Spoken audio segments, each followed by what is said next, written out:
نچوڑ ہے اس کائنات کا قرآن،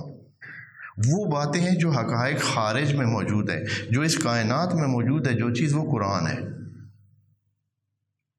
تو جب اس لیول کی آپ سوچ رکھیں گے تو آپ خود بخود ہی ہدایت پر آ جائیں گے اور خود ہی آپ ماننے پر مجبور ہو جائیں گے، اور یہ ایسا معجزہ ہوگا کہ جب یہ انسان کو کبھی اس سے ہٹائے گا نہیں۔ اچھا، اس کی تھوڑی سی اور وضاحت کریں ہیں اللہ۔ آیت نمبر 119 میں یہ بات یوں، اسی بات کو کہ اے اللہ کس طرح آپ نے وہ آیات بیان کی ہیں، کیا کیا ہے؟ فرماتا ہے انا ارسلناک بالحق، ہم نے آپ کو حقیقت دے کر بھیجا۔ یہ بڑا دھیان سے جو ہے نا جملہ توجہ کریں۔ یہ جو روٹین کے ترجمے لکھے ہوئے ہیں، اکثر یہ ہوتا ہے کہ نہ صرف ہماری اردو میں بلکہ فارسی میں ایسے ہے، عربی میں ایسے، دوسری بہت سارے، ایک ابتدا سے ایک تفسیر کی جاتی ہے، پھر دوسرے انہی تفسیروں کو دیکھتے دیکھتے اپنے آئیڈیاز بناتے ہیں، اور پھر وہ متقابل مطالعات جو اس کائناتی عمل کے یا اس یونیورس کے یا جہان کے جو ہوتے ہیں ان کو نظر انداز کر دیتے ہیں یا ان کے ہوتے ہی نہیں ہیں۔ تو نتیجہ یہ ہے کہ اس پہلی والی روش کے مطابق ہی ترجمہ کرتے کرتے، اب یہ جو بالحق ہے نا، ہم نے پہلے بھی عرض کیا، یہ بالحق کو بہت دھیان سے سمجھیں۔ بالحق سے مراد ہے جو حقیقت خارجی ہے۔ کائنات ہمارے سامنے ایک حقیقت خارجی ہے، انسان کو تھوڑی دیر کے لیے اس سے باہر نکال لیں، پوری کائنات تو موجود ہے نا، اس میں عمل اور رد عمل کا ایک سلسلہ موجود ہے، ہو رہا ہے، کام ہو رہا ہے، ایک چیز ہوتی ہے، اس کے نتیجے میں دوسری چیز ہوتی ہے، اس کے نتیجے میں تیسری چیز ہوتی ہے، اسی طرح عمل جاری ہے۔ جیسے آگ ہے، جلتی ہے، جلاتی ہے، پھر اس سے آگے جو چیز ہے وہ چھائی بن جاتی ہے اور پھر اڑ جاتی ہے، کہیں اگر پانی میں مل جائے تو گھل کے ختم ہو جاتی ہے۔ پانی ہے، جب اس کو گرمی لگتی ہے تو بخار بنتا ہے، بخار بنتا ہے تو بادلوں میں تبدیل ہو جاتا ہے، بادل جب وہ اپنے اس میچورٹی میں آ جاتے ہیں تو وہ بارش برساتے ہیں، اور اس طرح پانی ہوتا ہے۔ پھر جب پانی زمین پر آتا ہے تو زمین میں جیسے آگے حالات ہوں اس کے مطابق اس کا اگر سیٹ ہوا نظام ہو تو وہ آبادی کا باعث بنتے ہیں، اور اگر ترتیب صحیح سے نہ دی گئی ہو سیلابوں کا باعث بن جاتے ہیں، اور سلسلے یعنی ہر چیز کائنات کا عمل جو ہے جاری ہے۔ اس میں انسان کی بھی ایک جگہ ہے، اب انسان کو ادھر رکھیں، اس کا بھی اسی طرح، اس پر بھی کائنات کا عمل اور انسان کا اس پر عمل دونوں طرف سے ہے۔ یہاں خدا کریم نے یہ آ کر ہمیں بتایا کہ انسان تو اس کائنات کے ساتھ اگر کوآرڈینیٹ رہا، اللہ کی کائنات ایک ہے اور اس کا قانون ایک ہے، اور وہ ایک خاص فطرت اور ایک خاص نہج پہ رکھی ہوئی ترتیب سے وہ چل رہا ہے، یہ حقیقت ہے۔ انسان کو بھی کہا گیا ہے کہ اے انسان تمہیں شناخت نہیں ہے، ہم آپ کو بتاتے تھے، اگر آپ اللہ کے فرامین کے مطابق چلیں گے، یہ ہے وہ چیز جو کہ کائنات کی اس سچائی کے مطابق چلنے کی بات ہے، تو آپ بھی فائدے میں رہیں گے، اور اگر آپ ہٹے تو نقصان میں رہیں گے، پھر آپ نقصان کریں گے۔ کیسے؟ ابھی مثال کے ساتھ عرض کروں۔ مثال کے طور پر ایک بہت بڑے ہائی وے پر مثلا 50 لین کا ہائی وے ہے اور اس پر ساری ٹریفک ایک طرف جا رہی ہے، اللہ کی کائنات اس ٹریفک کی مانند ہے، اللہ کے قانون کے مطابق درخت ایسے بڑا ہونا ہے، اس نے جو کچھ بننا ہے، اس نے پھل دینا ہے، اور پھر آخر میں جو کچھ اس کے ساتھ ہونا ہے وہ ایک ترتیب ہے۔ انسانوں نے کیسے پیدا ہونا ہے؟ یہاں کوئی بھی چیز لے لیں، مثلا ایک لوہے آپ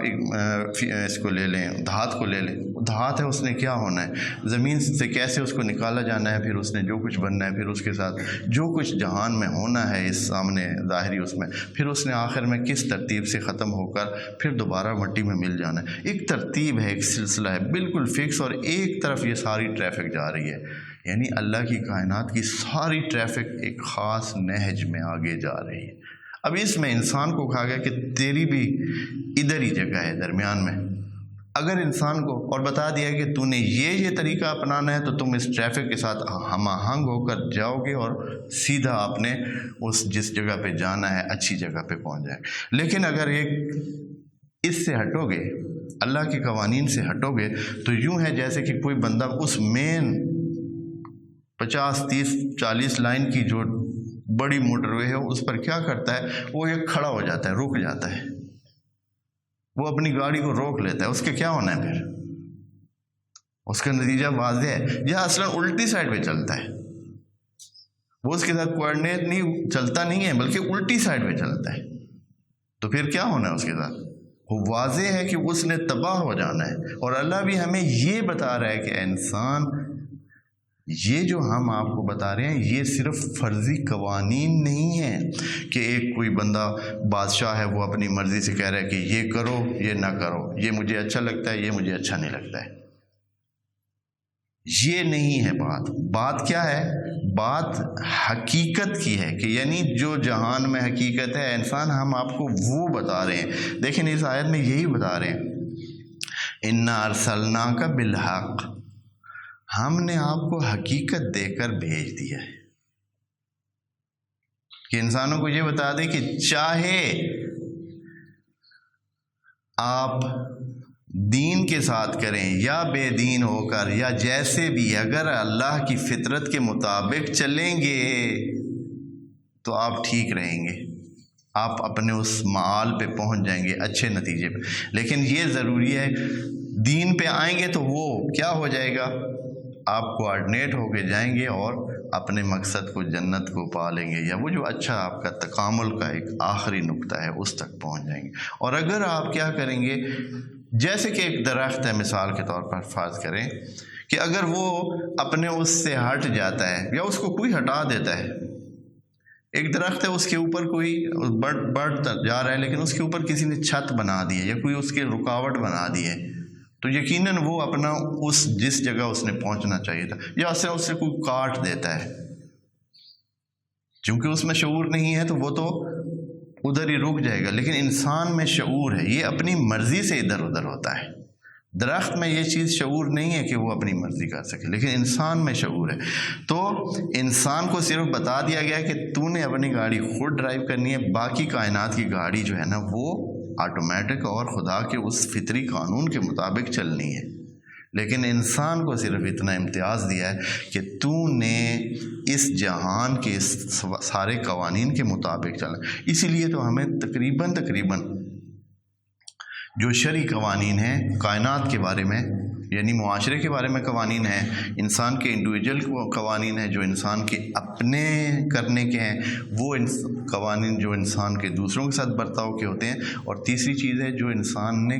پوری کائنات کے ساتھ، خدا کے اس جہان کے ساتھ کرنے۔ اس میں کیا بتایا گیا ہے؟ اس میں یہ کہا گیا ہے کہ آپ اس فطرت کو نہ چھیڑیں، اس کو خراب نہ کریں۔ درخت لگے ہوئے ہیں تو ان کو نہ اکھیڑیں، پانی اگر سیدھے راستے پہ جا رہا ہے تو اس کو بند نہ کریں، اس کے لیے بندش کا وجہ نہ بنے۔ اگر کوئی اور سلسلے جو طبیعی چل رہے ہیں ان کی طبیعت میں آپ دخل نہ دیں، خراب نہ کریں، یہ شریعت کے احکام ہیں۔ تو یہی چیزیں خدا نے کہا ہے کہ ان کو تو نہ چھیڑو، خود اپنے معاشرے کو بھی اس کے ساتھ کوآرڈینیٹ کرو۔ اور اب نتیجہ کیا ہو رہا ہے؟ اب جب انسان نے دخل دینا شروع کیا ہے، جب سے اپنے کاموں کی وجہ سے ایسا کام کیا ہے کہ وہ جو موجود بیلنس ہے اس فطرت کا اور قدرتی نظام کا، اس کو خراب کر دیا ہے اپنے دخل سے، اور نتیجہ یہ ہے کہ اس کا نقصان بھی خود اسی انسان کو ہو رہا ہے۔ اب انسانی زندگی جو ہے وہ کتنی مشکل ہو کے رہ گئی اور مشکل سے مشکل تر ہوتی جا رہی ہے اس جہان میں۔ وجہ یہ ہے کہ کیا کیا انسان نے؟ اس جو اللہ کے قوانین کے مطابق کام کرنا چاہیے تھا اور اس کو بیلنس رکھ کر جانا چاہیے تھا، اس طرح نہیں کیا۔ اس کے لالچ نے، اس کی زیادہ خواہی نے، اور اس طرح جس کو اب یہ ترقی کا نام دے کر یہاں تک خود کو لے آئے ہیں، اور اب آ کر تقریباً عنکبوت کی طرح جو ہے وہ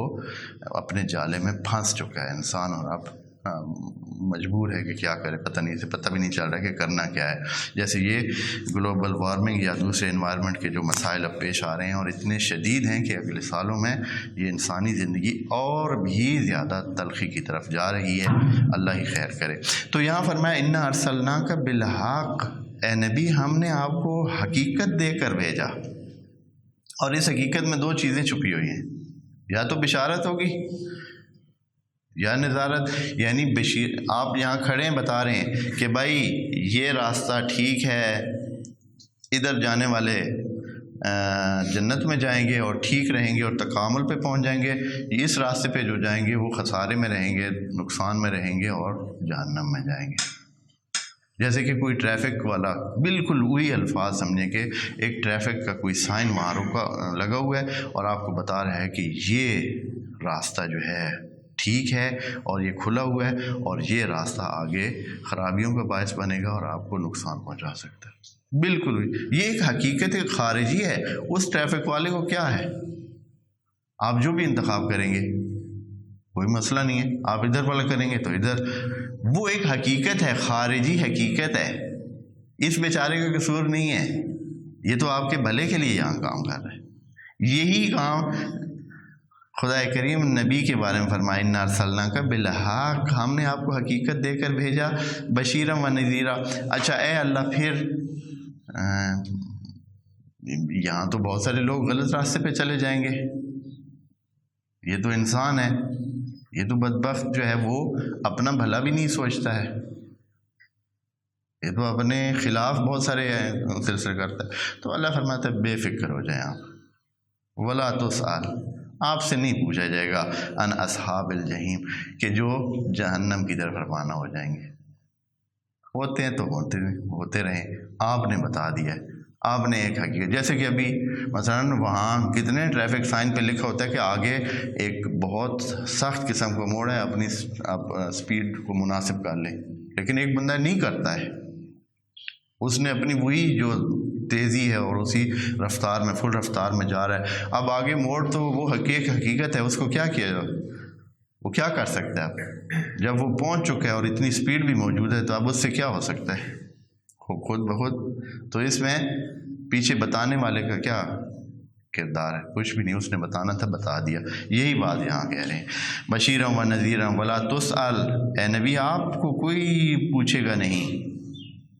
آپ سے نہیں پوچھا جائے گا ان اصحاب الجحیم، کہ یہ جو اصحاب جحیم ہیں یہ کیوں جہنم میں چلے گئے ہیں اور انہوں نے یہ راستہ، تو صرف آپ اپنا کام کریں اور ان کو بتاتے جائیں۔ آگے جو ہے آیت میں، اگلی آیت میں بات جو ہے دوبارہ پلٹ رہی ہے انہی اہل کتاب کی طرف، کہ